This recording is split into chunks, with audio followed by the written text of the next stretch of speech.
আলোচিত হত্যাকাণ্ডের ঘটনায় মূল আসামিরা গ্রেপ্তার হওয়ার পর এখন জনমনে বড় প্রশ্ন, কারা ছিল এই ঘটনার নেপথ্যে। তদন্ত সংশ্লিষ্টরা বলছেন, মূল আসামিরা যেহেতু আইনের জালে আটকা পড়ছে, তাই নেপথ্যের কুশীলব বা মাস্টারমাইন্ডের ধরা পড়া এখন সময়ের ব্যাপার মাত্র। তবে এই পর্যায়ে সবচেয়ে বড় আশঙ্কা তৈরি হয়েছে মাস্টারমাইন্ডের দেশত্যাগ নিয়ে। সচেতন মহল ও সংশ্লিষ্টদের দাবি, বিচার প্রক্রিয়াকে বাধাগ্রস্ত করতে এবং নিজেদের বাঁচাতে মূল পরিকল্পনাকারীরা যে কোনো মুহূর্তে সীমান্ত বা আকাশপথে দেশ ছেড়ে পালিয়ে যাওয়ার চেষ্টা করতে পারে। তাই দেশের প্রতিটি বহির্গমন পথ, বিশেষ করে বিমানবন্দর এবং স্থলবন্দরগুলোতে গোয়েন্দা নজরদারি ও সর্বোচ্চ সতর্কতা অবলম্বন করা জরুরি। মাস্টারমাইন্ডদের আইনের আওতায় আনতে না পারলে অপরাধের শেকড় উপড়ে ফেলা সম্ভব হবে না। এদিকে আজ পুরো জাতি যখন হাদির বিচার বা সাম্প্রতিক অগ্রগতি নিয়ে স্বস্তির নিঃশ্বাস ফেলছে, তখন চরমপন্থী আন্দোলনকারীদের একটি অংশের নীরবতা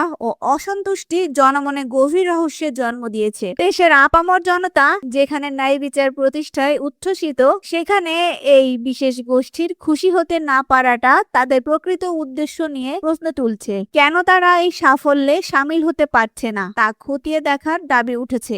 ন্যায় বিচার নিশ্চিত করতে হলে একদিকে যেমন পালিয়ে যাওয়ার সব পথ বন্ধ করতে হবে, অন্যদিকে এই রহস্যজনক আচরণের নেপথ্যে কোনো গভীর ষড়যন্ত্র রয়েছে কিনা তাও গোয়েন্দা নজরদারিতে আনা প্রয়োজন। অপরাধী যেই হোক, মাস্টারমাইন্ডদের পালানোর পথ বন্ধ করে তাদের কাঠগড়ায় দাঁড় করানোই এখন জাতির প্রধান দাবি।